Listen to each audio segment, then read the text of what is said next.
की इस संगोष्ठी के विशिष्ट वक्ता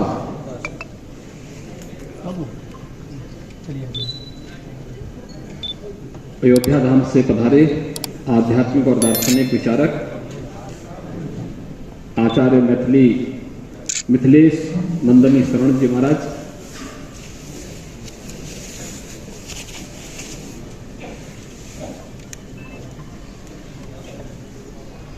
जिनके विशिष्ट उद्बोधन को अभी यहाँ पर आप सबने सुना है, GB Pant social science institute के डायरेक्टर, वरिष्ठ पत्रकार, स्तंभकार और साहित्यकार सम्मान्य श्री बद्री नारायण जी,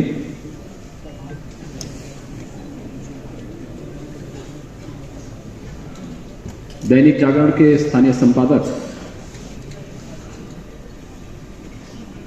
सम्मान्य श्री मदन मोहन जी,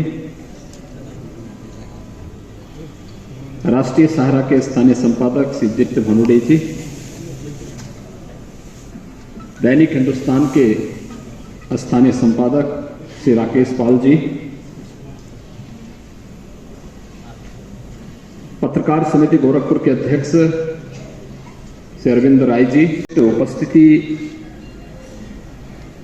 जिन महानुभावों की है, प्रदेश सरकार में मेरे सहयोगी मंत्री डॉक्टर संजय निषाद जी,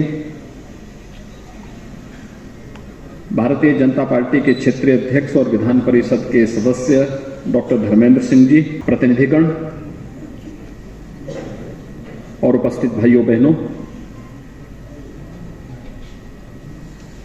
मैं आभारी हूं पत्रकार समिति गोरखपुर का कि उन्होंने एक ज्वलंत मुद्दे को लेकर के मीडिया की क्या भूमिका होनी चाहिए इस विषय से संबंधित इस संगोष्ठी का आयोजन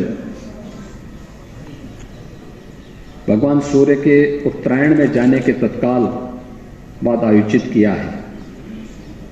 और मेरा मानना है कि एक सकारात्मक दृष्टिकोण से आयोजित की गई इस संगोष्ठी के परिणाम भी उतने ही सकारात्मक होने वाले हैं, क्योंकि पत्रकारिता को हम लोगों ने अनेक रूपों में देखा है। शासन प्रशासन देश और दुनिया के अंदर क्या कुछ हो रहा है, वह एक दिव्य दृष्टि आप लोग को देते हैं कि पत्रकार समिति इस अभियान को लेकर के आगे बढ़ रही है, अत्यंत सार्थक है, अभिनंदनीय है और मैं इस पहल का स्वागत करता हूं और धन्यवाद देता हूं गोरखपुर पत्रकार समिति के को, इन्होंने यहां पर आज इस गोष्ठी को किया है। यद्यपि इसमें आचार्य मिथिलेश नंदनी शरण जी के और यहाँ पर आचार्य बद्री नारायण जी के विचारों को विस्तृत रूप से सुनने की आवश्यकता थी। देश जब अपनी आजादी का अमृत महोत्सव मना रहा था तो प्रधानमंत्री मोदी जी ने हर घर तिरंगा के माध्यम से हर परिवार को आजादी के इस महोत्सव के साथ जोड़ने का काम भी किया। यह बदला हुआ भाग परिदृश्य है, यह परिवर्तन आप सबने महसूस किया होगा, कैसे हर घर में तिरंगा लहराया था और स्वतःस्फूर्त भाव के साथ। आवश्यकता पड़ी तो देश के कानून में संशोधन किया गया, लेकिन हर व्यक्ति को अपने राष्ट्रीय प्रतीक को अपने घर के ऊपर लगाने की पूरी स्वतंत्रता दी गई। बड़ी हवेली से लेकर के एक झोपड़ी तक जब एक जैसा तिरंगा दिखता है तो लोकतंत्र का एक रूप बोलता है। यही लोकतंत्र है, यही सच्चा लोकतंत्र है, जो समान रूप से हर एक जगह समान रूप से दिख रहा था, उत्तर से दक्षिण तक, पूरब से पश्चिम तक, गांव गली से लेकर के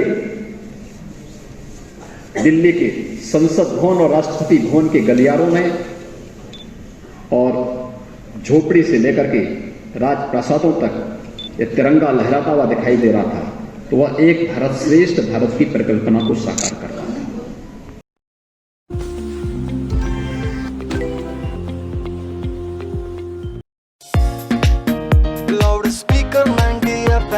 बजाओ बजाओ जरा झूम के बजाओ, बजाओ बजाओ जरा झूम के बजाओ।